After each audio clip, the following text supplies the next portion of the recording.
Hello, my name is Nichola Humphreys. You can refer to me as she, her, and I will be your GDL host for today. And today we are joined by Chris Payne. Chris Hi. Payne, why don't you introduce yourself? Hi, I'm Chris. I'm a game developer since 1996. I worked on a lot of the Lego games and a whole bunch of other things. So that's me in a nutshell. Nice. So before we get into the topic of today, I'll throw a quick icebreaker question your way, just so then the audience can get to know us a little bit better and it's more of a chill environment, more vibey. Cool. So my question to you is, if you had to be part of any video game franchise, which would it be and why? I think it would probably be The Witcher. I do love that world, even though it's a pretty dark and disturbing world. I would totally love to be a sorcerer in that space. And it's very pretty the way that CD Projekt portray it, at least. Yeah, and they come that universe comes with great card games. Yes, it does. Yes, so I I hadn't can thought of totally that. get that. So yeah, that's a great choice, and yeah, awesome.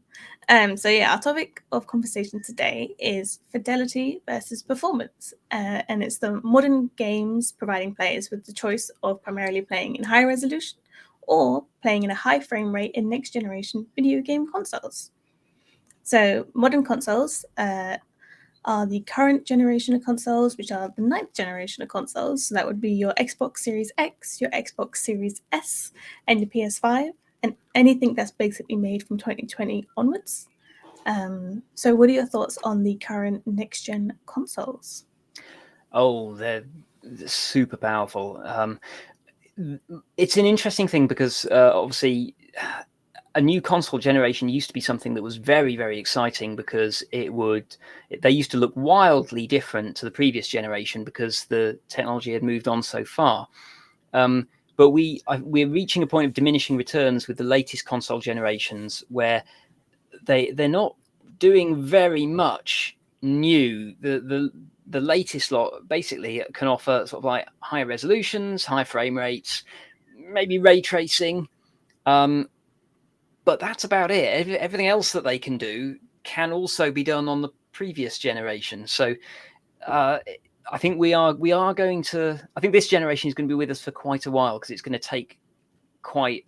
It's going to be quite hard to top what the current generation can do.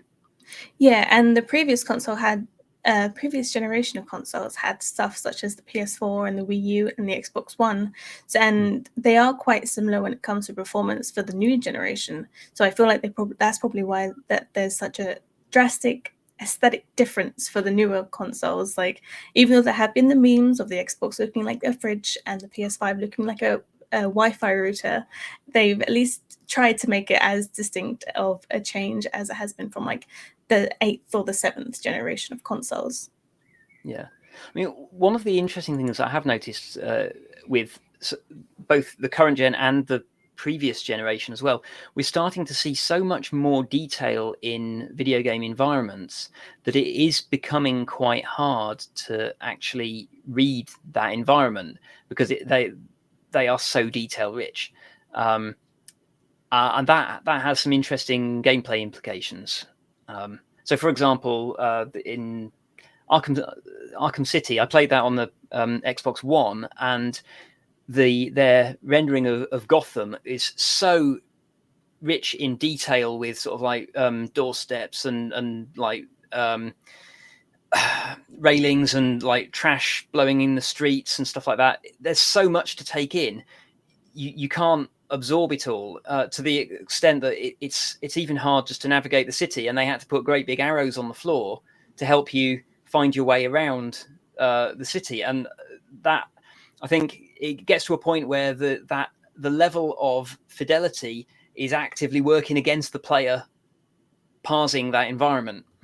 No, yeah, I totally get where you're coming from, and I can see it in older games. I don't have an example off the top of my head, but when you come across a wall and it had a crack in it, it's like, oh, I can access Yeah, the secret hole in the wall and get a good item. Whereas yeah. in modern games such as Elden Ring, it might not be as obvious that a wall can get broken down, even though it might take 90 hits for that wall to eventually come down. in fairness, I think with Elden Ring, that is in particular, that is more From Software just being cruel, uh, more more than a graphical fidelity thing. They're just happy to sort of like make things fully hidden with no visual clues whatsoever, and just trust that some of their player base will find them.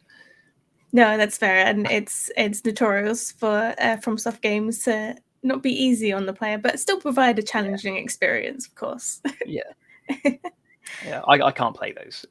It's No, I've attempted, and I have to be like a little bit modest in when I mention Elden Ring because I've never touched a FromSoft game before, but I managed to get the first boss down to half health, and I was like, do you know what? I'll take it. It might not be much of a W, but I will take it. that's pretty good. Yeah. I could not get past the first boss in Bloodborne. Good grief. Oh Yeah. no, I see like people stating that they have platinums in those games, and I'm like, you keep those platinums. I don't think I'm going to share that victory with you. No. But yeah, so the like Bloodborne is a prime example of like uh, a game that represents PS4s Yeah. Yeah. and like the It whole is PlayStation. incredibly detailed environment. The all that Gothic architecture is so rich in little crinkles and things, uh, and it does create a wonderfully well Gothic atmosphere. Mm. Yeah, I would be curious to see what those particular types of games would have been like on older generations. Like, what would what would Dark Souls look like if it was on an N64, for example? Would it be just as challenging, or would the extra frames really help? Or yeah, I would be curious to see what that would be like. And I've seen emulators online and people recreating it, but I would be curious as to like if I went back in time, what would it really play like? It's interesting to see demakes of modern games on classic hardware, because a lot of the time, certainly since the dawn of like 3D, most of modern gameplay can be transplanted back, because the the power of the console is not generally being used for gameplay. It's mostly um, for the visuals and so on. Mm, That's there are a lot of games. There's things like physics sandboxes. Those are the sort of, so stuff like Human Fall Flat, for example. I think you would struggle to put that back onto an N64 because there's just too many moving objects colliding with each other yeah. and being simulated for that platform to handle. So there are examples where the gameplay wouldn't really transplant very well. But No, yeah, I totally agree. But yeah, it would be. It's amazing how much just gameplay and new mechanics we get introduced with these newer consoles. Um, mm, but speaking of previous generation consoles, if you had to choose one console from the previous generations, not including the ninth one, what would you mm. say would be like your favorite console?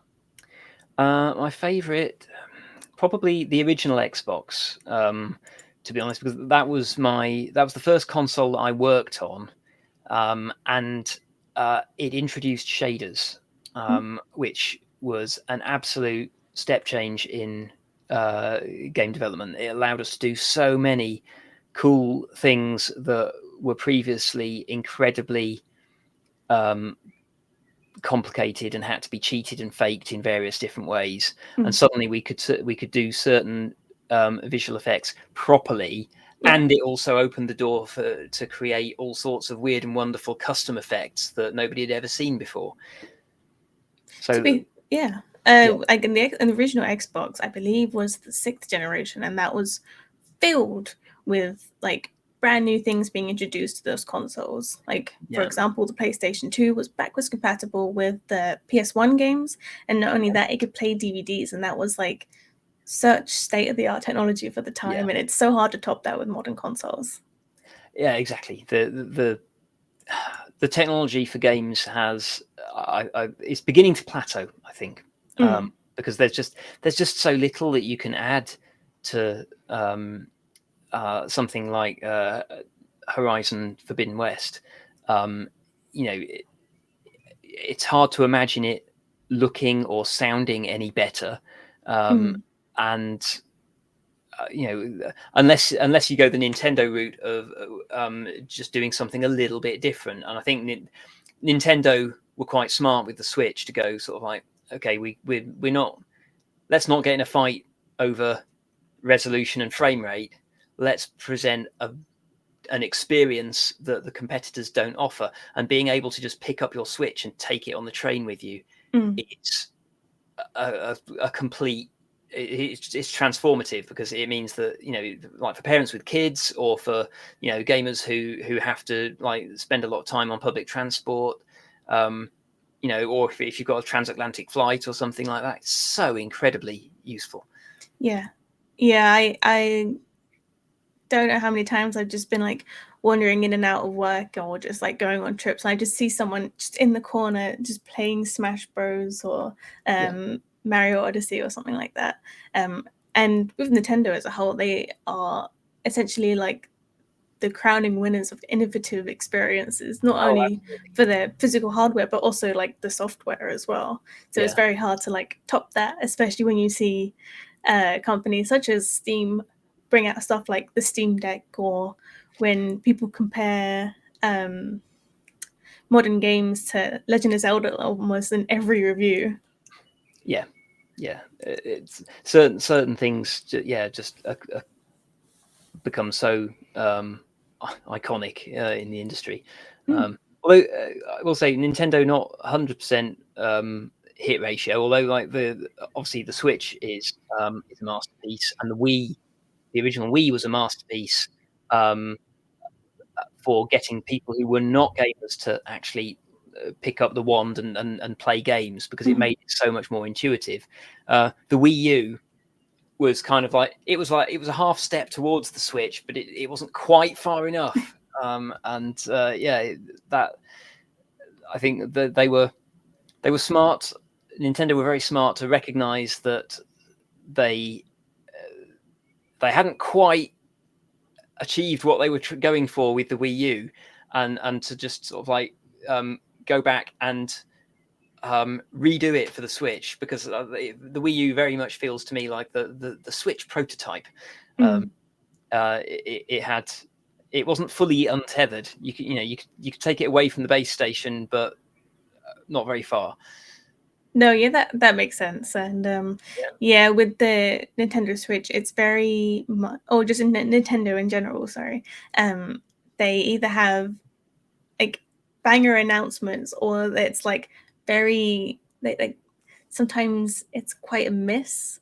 Like like you said with the Wii U, it was great, but it wasn't as good as the Wii or as good as the Switch. But it was a nice in between that people, I think, at some point would be happy to forget.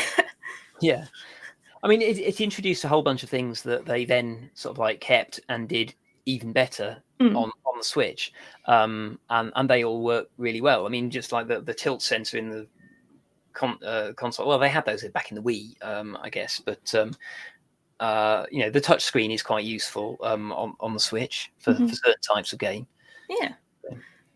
And we now see Nintendo really bringing in games that are much more in a competitive spirit, because we're so used to seeing Nintendo have, I mean, yes, they have had games before, such as like Super Smash Brothers on the Wii and the Wii U, but I feel like they're bringing in more competitive games that need more frame rates, such as Pokemon Unite, for example. Like, it's not quite League of Legends, but I feel like they're very much tipping their toes in that competitive environment.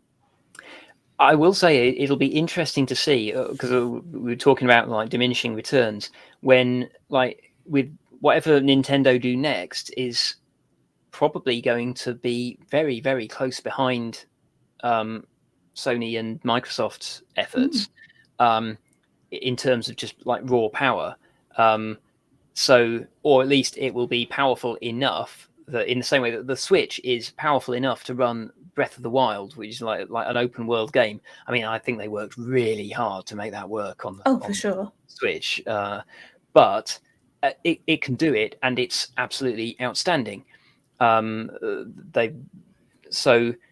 I think that like the next generation of Nintendo console, I think will be one to look at, because they will, the hardware will be cheaper, so we'll be looking at a Switch that is like much closer behind the competitors, but it'll have whatever interesting, quirky new features Nintendo come up with that make their console completely unique. Mm. So No, yeah, yeah, that I can easily see Nintendo catching up with like the larger competitors. Even though Nintendo was obviously quite large, but just like their consoles being as large metaphorically as like the PS5 and the Xbox One, because I would yeah. be worried if Nintendo came out with a console as big as the PS5 to be like, this is portable. I don't think they will, because obviously a lot, just culturally, uh, the the original Xbox got a lot of flack Mm, in Japan for being so ridiculously big, yes. um, and the controller as well, like the original Duke controller, which was, I mean, it felt big even to me, but like it was comfortable. But yeah, for people with small hands, it felt like a steering wheel. It was crazy. So I think there's Nintendo will never go with anything like the size of a fridge, but um, it'll be interesting to see what they do. Yeah. And having consoles look like fridges, it just always brings me back to the fact that Xbox made an actual fridge look like the Xbox Series X. So I don't think Nintendo will probably go full meme like that. But you never know. It would be quite funny. Yeah, that's an interesting one. That some of the design choices for like the latest console generations have been interesting, Mm, to say the least. yeah. But they make up for it with stuff such as frame rates and high quality. So you can't really fault them for that. It's like you're Absolutely. having a bit of an experimental phase, but we could Yeah. play this in 120 hertz. So I can kind of forgive you for this. Yeah, that's fair enough. So speaking of high frame rates, then Mm-hmm. yeah, you had you wanted to talk about resolution and frame rate and those sort of things. Yes. So So yeah, frame rates or FPS, as you would, modern consoles can usually reach up to 120 frames per second, mhm. with a targeted rendering distance of 60 frames per second. But I am not as much of a tech wizard as I would like to hope to be. um, but it is working in gamers' advantage, because with games coming out that are more competitive, I feel like gamers are going to really need those extra frames to get the kill on someone, or to really see something from afar, or to really scope something out in a puzzle game, for example. Um, I yeah. mean, there's definite benefit to it. There is, but I think that there's a point again of like diminishing returns. Mm. So there's an awful lot to unpack with frame rates and stuff. So uh, I don't know if you want to like steer through that, but I would definitely remember trying to like wring the absolute highest possible frame rate out of Quake, for example, Mm. when I was working at EA and playing Quake in the evenings and sometimes lunchtimes against my colleagues. And yeah, and everybody was setting their field of view to the widest possible, so to give yourself the most peripheral vision, and then setting Mm. your frame rate and mouse sensitivity super high to try to get a little bit of an edge. Yeah, and like we can even see that on some competitive league players, for example. I mean, Mm. league in the sense of like league, as in the sense of major leagues rather than League of Legends, though it has been done in League of Legends, where players purposely bring down the graphics as far as they can so they can really get the edge up on other players when it comes to frame rates. That's true, and also potentially, as we were talking about before, visual noise. Mm, Um, it's not necessarily the speed that the game can draw the screen, but the speed that your brain can perceive what's going on the screen, so that yeah. you can then make a decision. based on it. So Mm. turning all of the detail settings down gives you a much simplified view of the action. Yeah, exactly. So Yeah, because don't get me wrong, it's always nice to play Overwatch when you can see like every hair follicle in Mercy's head. But when you're trying to snipe Torbjorn from afar, it's like I don't really need this in my face right now. I need to turn that off.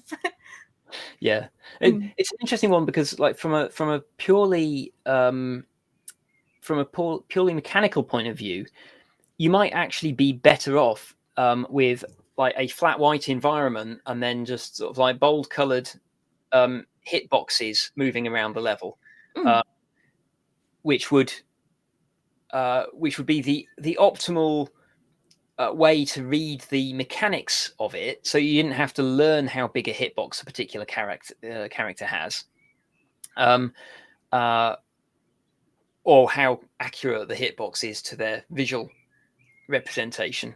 Mm. Um, well, I'm showing my age there, actually, sort of talking about hitboxes, because quite often back in the old days, like characters' hitboxes were potentially like a much cruder shape than their visuals. So in Quake, for example, a character's hitbox was a cylinder. So you had to know, you didn't need to aim for a particular limb or anything. You just needed to like aim for like somewhere on their body, as long as it was between their head and their feet. Uh, Mm-hmm. but you couldn't shoot an outstretched like arm if you could see it poking around a corner, because it was sticking outside of the hit capsule.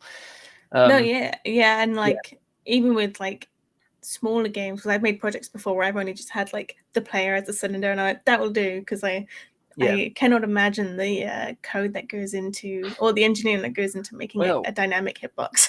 yeah. I mean, it's doable, but and it's often done in single player games. But for multiplayer, you run the risk of um, unbalancing the game by making it too accurate. So, for Mm. example, if you've got a very slender character and you have pixel accurate hitboxes to their body, so you actually have to shoot their body to hit them, then a very slender character in Overwatch might be a lot harder to hit than, for example, like Diva's mech, which is a big round target. Yeah. So that there's a, unless you factor that the kind of like the shootable area into your game balancing equations, you could end up with a character who is sort of like overpowered by virtue of just being harder to hit. Yeah, and that makes total sense because there's a fine line of making things believable, but making them too accurate can sort of mess up players or just audiences in general. Because uh, it might not be about hitboxes, but just animation styles in general. So in Yeah, film, for example, um, animations are usually done at 30 frames a second, I believe. But when they're done at higher frames, such as like the dragons from The Hobbit, it can kind of throw the audience off because it doesn't seem yeah. as realistic as they're used to. Yeah. Well, there's a whole bunch to unpack there. Actually, there's an interesting thing with film. Film is 25 frames per second for the most part, and the reason for that is that over 100 years ago, that was the absolute slowest frame rate that still looked like movement. Mm. Um, Oh, I'm trying to think. Is it 25 or 24 frames per second? I think nowadays it's 25. I think there was a Mm. while where 24 frames per second was the standard. Um, but that was the absolute minimum that they could get away with. And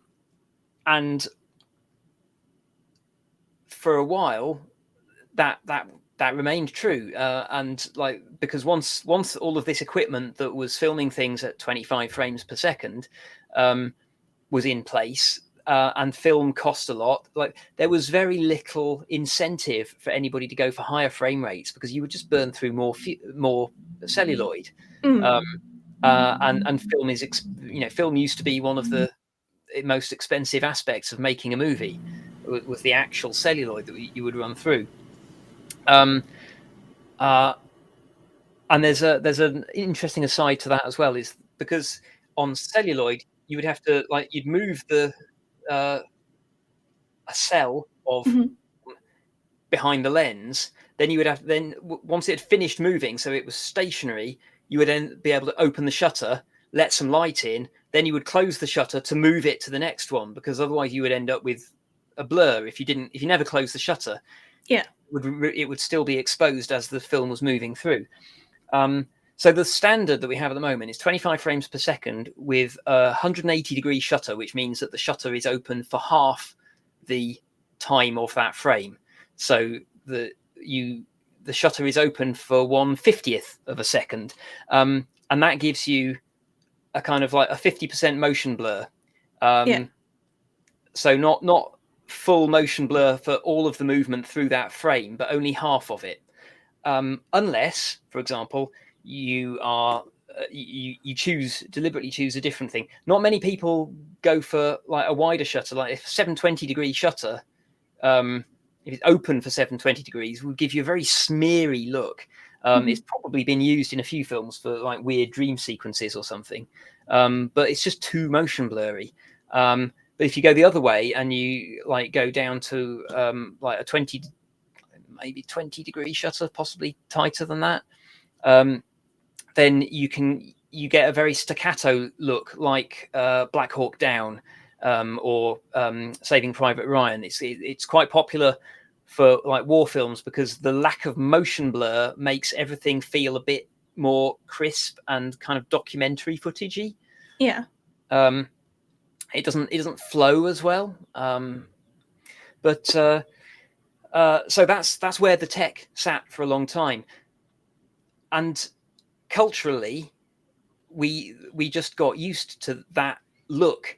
25 frames per second, 180-degree shutter is the Hollywood look, and that is what we became used to. Then when TV came along, whole different set of technological limitations, and TV was interlaced in order that they would only update sort of like every other line on the screen, and then the following frame they would update the ones that they'd missed, because they couldn't update, the technology couldn't handle updating the entire screen in one go, so they did like half and half and half and half to make it feel more fluid than it actually was. And as a result, that made television look a lot smoother than like the 25 frames per second look of Hollywood.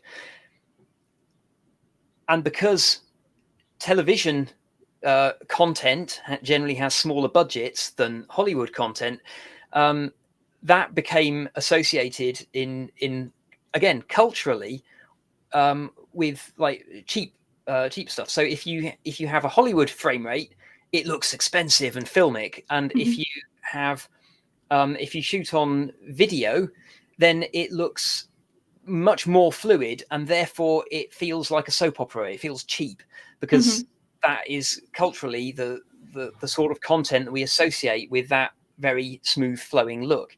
Now, interestingly, we may be moving away from that as TV is not so much looking interlaced.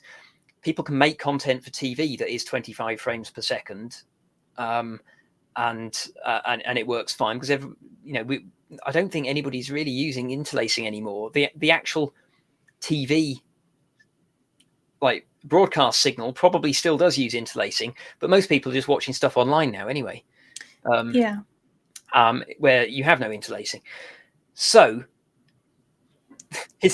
their end of the film and TV history lesson. Smooth frame rates culturally started to look cheap, and staccato ones looked expensive. And I think that is why when Peter Jackson did The Hobbit at 48 frames per second, which is, there we go, that's double the standard 24 frames per second. It is 24. People looked at that and they said, this looks like TV or a video game, because those are the two things that culturally we have seen moving at that smooth frame rate. Yeah. We may get, as more and more people play games and see TV doing like interesting different things, we may get to the point where that cultural expectation shifts. Because I must admit, some of the Hobbit content was also kind of looked very video gamey, because this is an interesting psychological thing. The most video gamey that the Hobbit looked was when the camera was flying through the orc caves, the goblin caves rather, because it was an impossible shot. It's like, that like you can't get a camera to fly through a series of caves like that in reality, and therefore it looked fake, it looked CG, and the high frame rate lent into that. Whereas when I was watching like close-ups of like Ian McKellen acting and Cate Blanchett in The Hobbit, I felt like I could see nuances to their performance that I could not see at 24 frames per second. Yeah, like I have to admit, with like higher frame rates, it's easier to see more emotion because you can physically see more per frame, per second. Sorry. Absolutely. I kind of felt like I could see tiny little micro expressions that I was used to seeing when talking to somebody face to face in real life, but had never seen on film before because of that frame rate. So I think that there is merit to it, but I think it's got to be done in the right way. Another interesting example is like Ang Lee's Gemini Man, Will Smith vehicle from a few years back. He filmed that in 3D at 8K and at 120 frames per second. I don't believe that there was any, commercial cinema in the world that was capable of displaying that at the quality that he filmed it at, because the commercial theaters just like are playing catch up with all this technology all the time, and they don't have the same sort of level of money to invest as the Hollywood studios do, because the actual theaters that people pay to sit in are working on much lower overheads than the studios are. But anyway, so that's an interesting feature of films. Obviously, video games have for a long time aped film in many respects, because film was has for a long time been like the pinnacle of certainly like Western culture, commercial culture. Yeah. So a lot of video games wanted to look like movies, which is why we had all of these trends of putting like fake camera artifacts into games. So first we had like lens flares, because that was a relatively easy thing to do. And then like with a later once we got onto like the PlayStation 2 and the Xbox, everything had bloom, so that bright things would like, bright colors would spill a little bit onto the darker surroundings. The Prince of Persia: The Sands of Time is a great example of that. The desert looked really warm and glowy. And then it was motion blur, and then there was depth of field, and like we just like constantly adding all of these like little imperfections that we are used to seeing in Hollywood movies, putting them into our games to make our games look like Hollywood movies. The interesting thing that I think is going to break that is VR, because with VR you have no control of the focus, no control of frame, no control of zoom or anything like that. It's much more like theatre. You have to just like try to direct the audience's attention. They're just sat there. You've got to try to direct their attention with lighting, with sound, with movement, with staging, and make it work that way instead of controlling what they see the way that a film director does. Yeah, like in VR, players are able to experience a journey in their own way and look around wherever they want to. And like, yes, you can do that with a controller, but there's something different about seeing a full perspective of the environment that you're in. Like there might be set scenes that you have to go in and out of, but the fact that there's like another level of immersion really brings like the player into the game or the piece of media that they're viewing a lot better than just like watching a screen that is like obviously it is scripted, but Yeah. like the way they present it is a much more scripted manner. Yeah.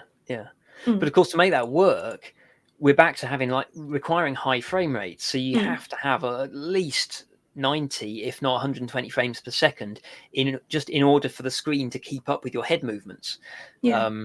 Because that's what we're used to. I did actually, interestingly, I dug up some stats on this because I was interested about like human reaction times. Because I remember when I don't think it's an issue for me now in my 40s. When I was playing Quake and I was 20, then I think 120 frames per second did give me an edge because, I had good reaction times then.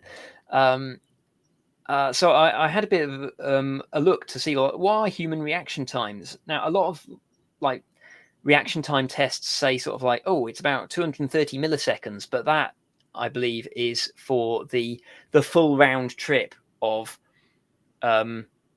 seeing some seeing something happen. Like the classic is like holding a card with your fingers on either side of it and then like drop the card, and you've got to try to catch it once it has been dropped as quickly as you can.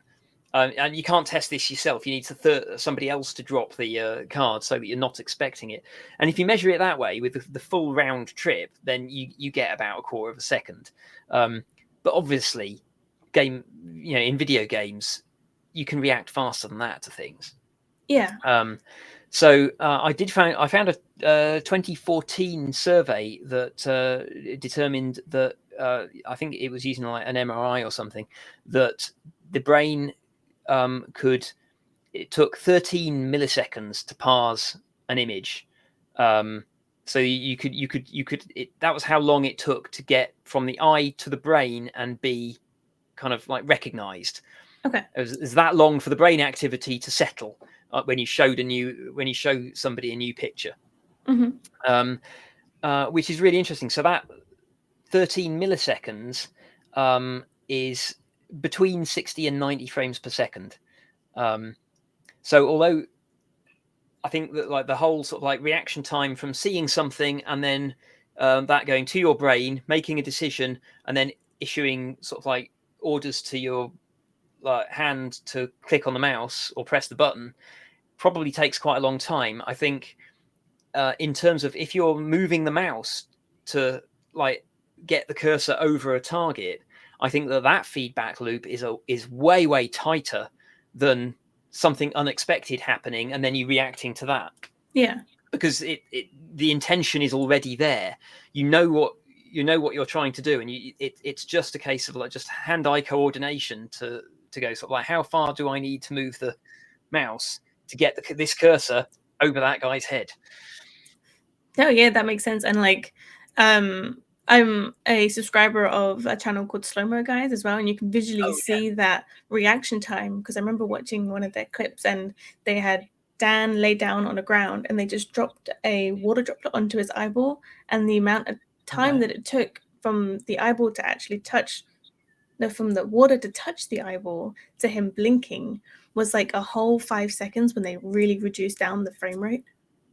Really reduce down the time, sorry. Yeah. Wow. So it's very interesting seeing the whole like reaction time when it comes to humans.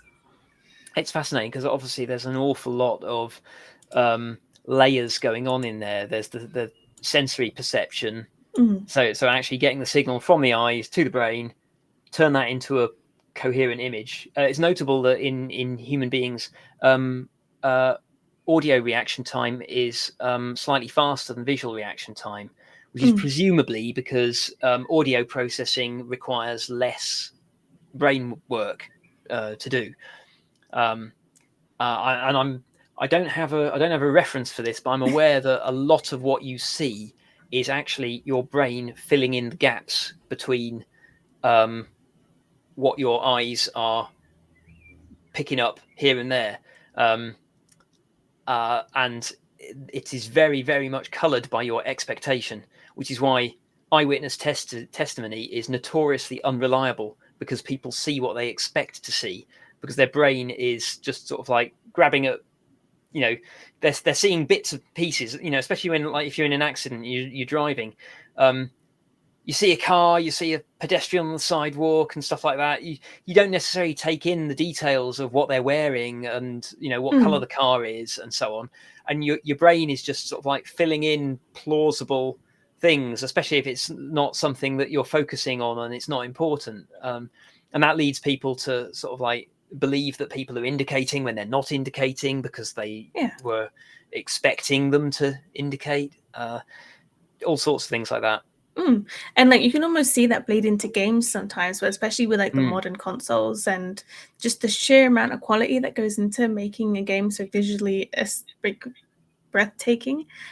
So you might walk down the street of Cyberpunk and pass 15 pedestrians, but because they look so detailed and so like surreal, it's hard to actually pick up on what t-shirt they're wearing, whether they've got cyborg bits on their brain or something like that. It's just like an awful lot of visual noise. Do you know what? It'd be really interesting to talk to like someone who professionally deals with a lot of like with processing visual noise in their profession. Like, so maybe like, I don't know, like soldiers, spies, people who are trained to like look at a chaotic sort of like crowd and pick out threats from it, or or like a busy battlefield with lots of stuff going on and lots of distractions, and trying to identify what are the important things to focus on. It'd be really interesting to talk to someone with that kind of experience, and see how they felt about the way that video games present those sorts of situations. Yeah, like I would always be curious to see how someone would play like a game such as Call of Duty or like an FPS shooter, knowing that their field of work also has to like involve those sort of skills and requirements. Like, would they be better at them? Would they be worse because they have to use a different tool to aim, for example? Yeah, well, I know that the US military, certainly, and probably other militaries, have long used video games for training because the not necessarily the actual sort of like squeezing the trigger skills, but the moving through an environment and choosing when to move, when to stay still, where to look for threats, how to sort of like move as a team with squad mates and stuff like that. That is really well modeled in video games. So they do use that, not necessarily sort of like actual games, but sort of like very game-like training tools to teach that sort of thing, because it's a lot easier to create in a wide variety of different environments virtually than it is to it's very hard to learn urban warfare in the UK, for example, where you have very few sort of like large urban sites where you could do live fire exercises. That's a challenge. I can't think of anywhere in the world where you could like have a large urban site and do live fire exercises, to be honest. The only thing that comes to mind would be like paintballing. Exactly. Yeah, there's a few. I've done paintball at an old like abandoned barracks, and yeah, it was just a series of like flats basically. But yeah, that sort of thing is interesting. But yeah, I mean, parsing what you can see, I think, is as much an issue for like reaction times as what the console is actually displaying. So I think that, I mean, for me, because I'm getting old now, 30 frames per second is plenty.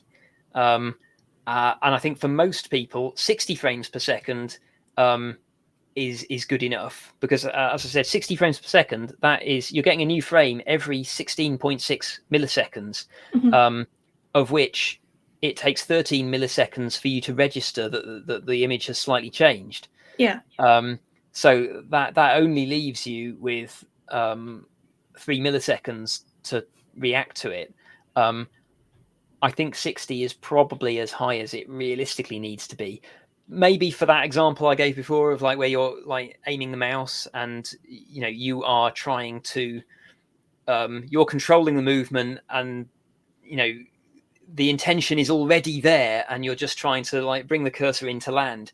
You can maybe do that a bit more smoothly at 90 frames per second, which is a new image every 11 milliseconds, which is faster than you can see them change.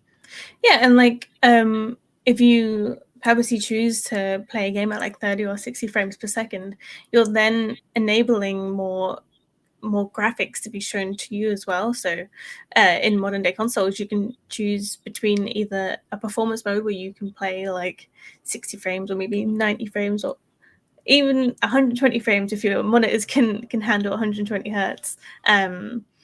But if you choose to do like 30 frames, you can then see like the individual grains on a pedal when you're venturing through Horizon Forbidden West, for example. It's so pretty. Yeah, it's so nice that I finally platinumed that game, and I'm just like, yes. Oh, well done. I haven't had time yet. I'm only playing it on the PlayStation 4 as well, and I'm kind of like jealous of how good it must look on a PS5. But as I say, I don't need the additional frame rate particularly, and I don't even think I need the additional resolution because I'm playing it on a 28-inch screen on my desk. I'm not sure that if it went from 1080p to 4K, I might just about be able to make that out. Any higher, Yeah. I don't think I would. With the I wear glasses. My eyesight is not that sharp in the first place, so there's again diminishing returns to resolution as well. We haven't really talked about resolution, have we? Very much. Not much, but we can always delve right deep into it now, because there's always stuff such as like photo modes that really enhance the richness of quality that you can see within just like the mise en scene of a frame. Throw fancy terminology out there. And yeah, you can really get the sheer detail that developers want you to see out of like the 9th generation consoles when they can enable ray tracing and even 8K quality in some even more modern games. Yeah, I mean that quality looks amazing for stills, and it's quite astonishing what modern games are able to do in real time, especially when you compare it to sort of like the state of the art in movies not that long ago. We're seeing video games that look as good as like movies from only 10 years ago. So like with like just using Horizon Forbidden West as another example, because I'm always happy to do so. When you go into photo mode, you can get really close up to Aloy's face and like see like the proper details of her iris, and even see like cracks in the face paint that she has. And I feel like when you're watching like a TV series or a movie, it's very hard to see that level of quality. So I feel like it's almost like they're at the same level now, especially when they incorporate long cutscenes into their games, like with Uncharted 4. They do a lot of cutscenes. They are notorious for it, but it does definitely work in their favor. And like that, the drama is usually just as good as TV shows sometimes as well. There is still some uncanny valley there, but I think that is more the limitations of the capture technology rather than the graphics. Because I think like in cases where they spend ridiculous amount of time doing extremely high quality facial capture, it looks really, really good. But it does require a lot of attention, cleanup, fine tuning. A whole team of experts working on that to make that look right. But we can't mention Aloy's face without bringing up the peach fuzz. That's true. Genuinely, when that came out, I was so happy, because I know there's a typical topic of like women in video games always having like the perfect body, the perfect face, and like almost Mm. not being realistic. But the Yeah. fact that there was peach fuzz on Aloy's face, I was happy about this because I was like, oh, finally some realism. Like, don't Yeah. get me wrong, Aloy is badass in every way. Yeah. Um, but it was nice to just be like, oh, so she is real. So this is a nice experience to just Yeah. to go through. It's again, it's like all the like camera stuff that I was talking about before. You want a few of these. It's these imperfections and like skin wrinkles and tiny like skin blemishes. If Aloy had like perfectly smooth skin, she'd look like a mannequin. Um, she'd look like all the characters in Toy Story, where everything was plastic because Yeah. that was the limits of what computers could do back then. And you need all of that. It's all of those little imperfections that make things feel real. Yeah. So yeah, the high resolution really does like lend itself to that sort of thing. Yeah, and to continue on with like the photo mode, there's parts in Forbidden West where if you go into hot areas such as the desert and then you activate the photo mode, then sweat appears Oh, on she's Aloy's sweating. face. It's Fantastic. I've not noticed amazing. that. I Mm. hadn't seen that. Yeah. That's a fantastic little detail. Mm-hmm. Somebody worked really hard on making that work. Yeah, Can you and imagine I'm far more impressed with that than the horse testicles in in Red Dead Redemption 2. Like that's the peach fuzz is what I want to see. I don't want to see testicles on a horse. no. That's no, that's interesting. But yeah, God, I can imagine like being the person who like working on the skin shader and like having a slider for the amount of like surface sweat that is visible. That is That amazing. that's Like wonderful. I am more in the boat of I will happily sacrifice half my frames if it means Hmm. seeing more of the world and being able to see more petals in a flower as I walk Yeah, past it. Because like I'm one to just enjoy trips around and just do like walks and stuff and really like appreciate when I see a nice flower on the ground. And if I can yeah. translate that into video games, that's like a win-win situation for me.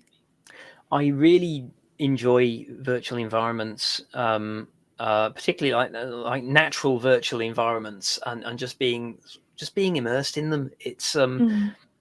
you know, because I guess it's because in video games those natural environments are generally kind of like idealized.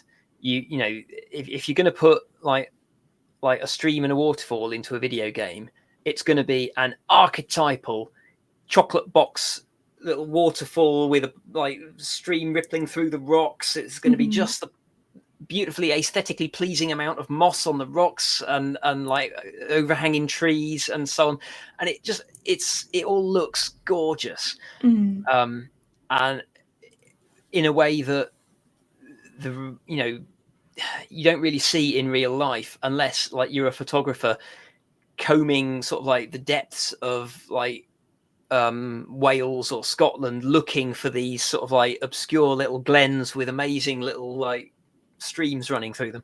Yeah. So in that way, I think like video games make nature more accessible to people who maybe live in inner cities. Um, Yep. and I think VR is particularly good for that as well. Again, because it's so immersive, and it's kind of chill to just be in a space where you feel like there's a wind blowing through the trees and it all seems peaceful and calm, and it's nice. I love virtual environments like that. Yeah, and I feel like with the amount of detail that people put into the Yeah, games, you're able to experience just the beauty of everything that you might just walk past in everyday to day life. Like, like you mentioned that in with photographers, you're able to get glimpses of reflections in eyeballs when you take nice yeah, portraits, and you can see that in Ratchet's eyeballs in Rift Apart. And I think you can even see it in that's Rivet's true. as well. I mean, I'm just impressed that Rivet has also muscles, which I think is brilliant, even though she has one arm. But yeah, it's crazy the amount of detail that um, Yeah, game developers are giving the player, and I think that's nice because like it it brings that level of escapism into a virtual world, just that little bit more, and like it I don't know. It's nice. You know, it's just nice.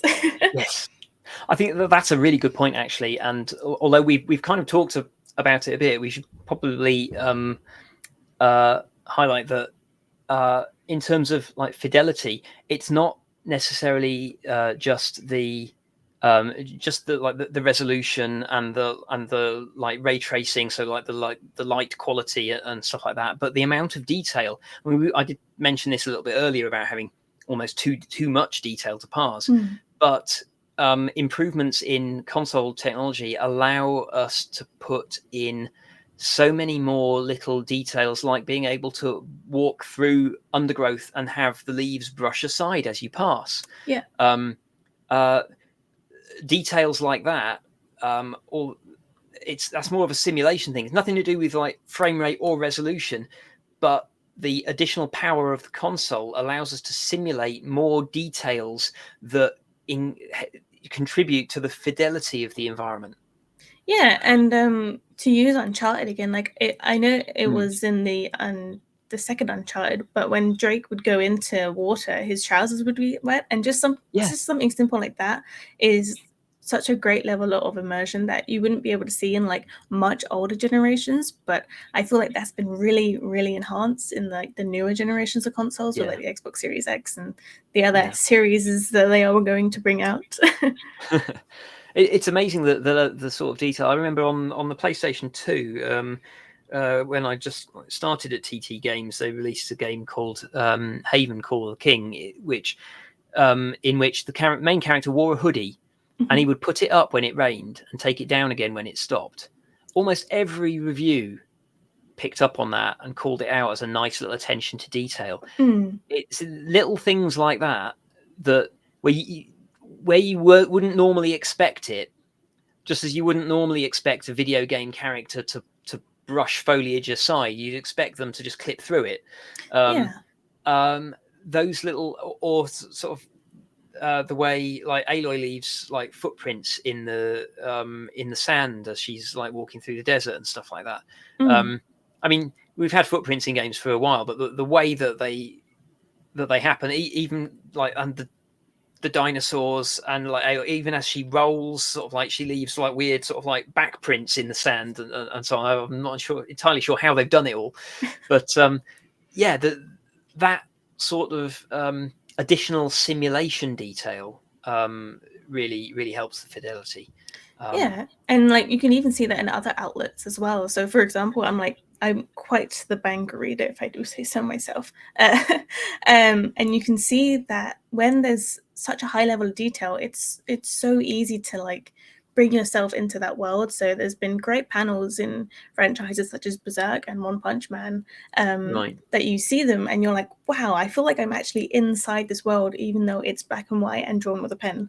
It's Yeah. it's it's ridiculous, but it's amazing to look at, and it's a great way to like provide the consumer with a piece of visually striking piece of media. That's a lovely thought to end on, actually. But yeah, my Mm, actually my last thought would be that one of the side effects of this increasing fidelity is that because it is so expensive to go for photorealism, mm, and target that level of fidelity, I think it's really nice that we are seeing increasingly developers choosing to go for a deliberately stylized art art design for characters, for environments, and just experimenting and trying to come up with something that looks visually unique and arresting.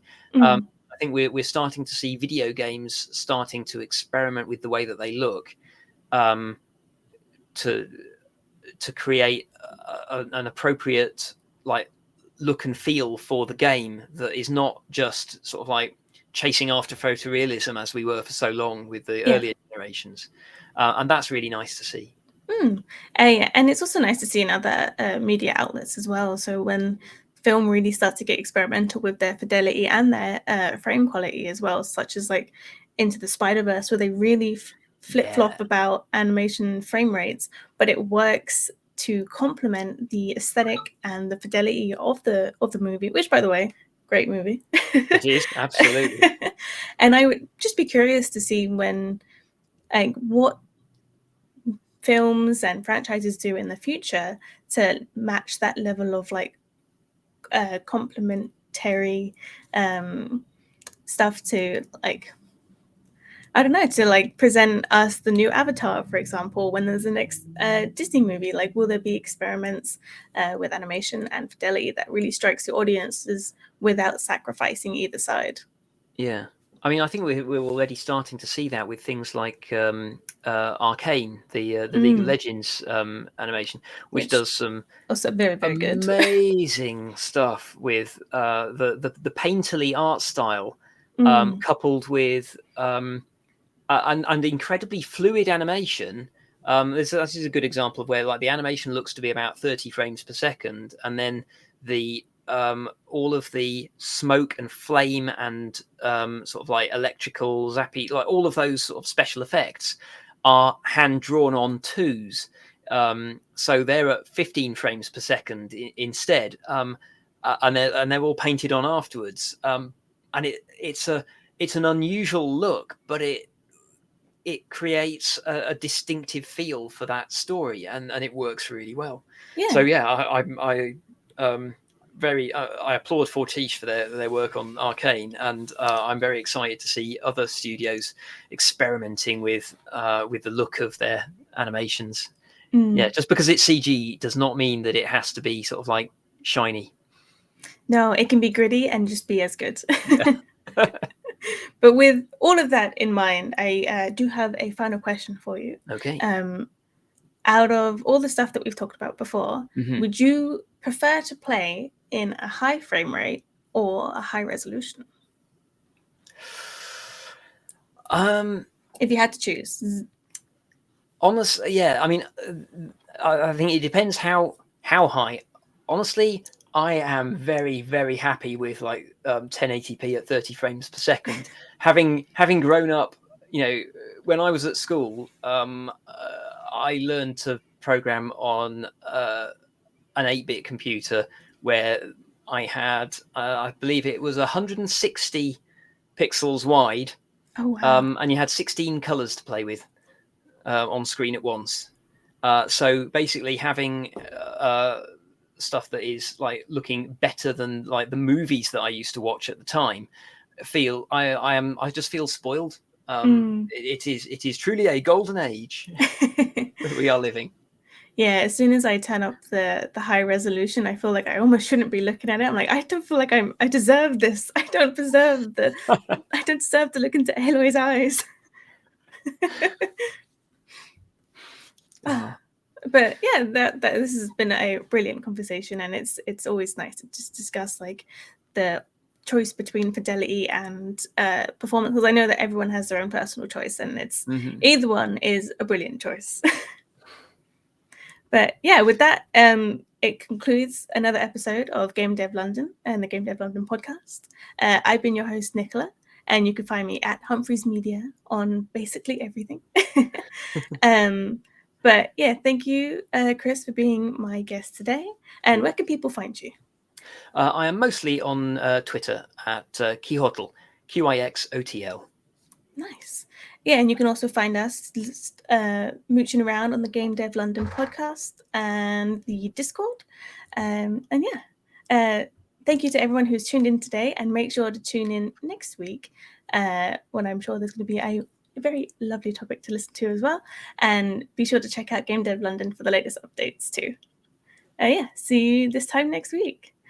Bye-bye.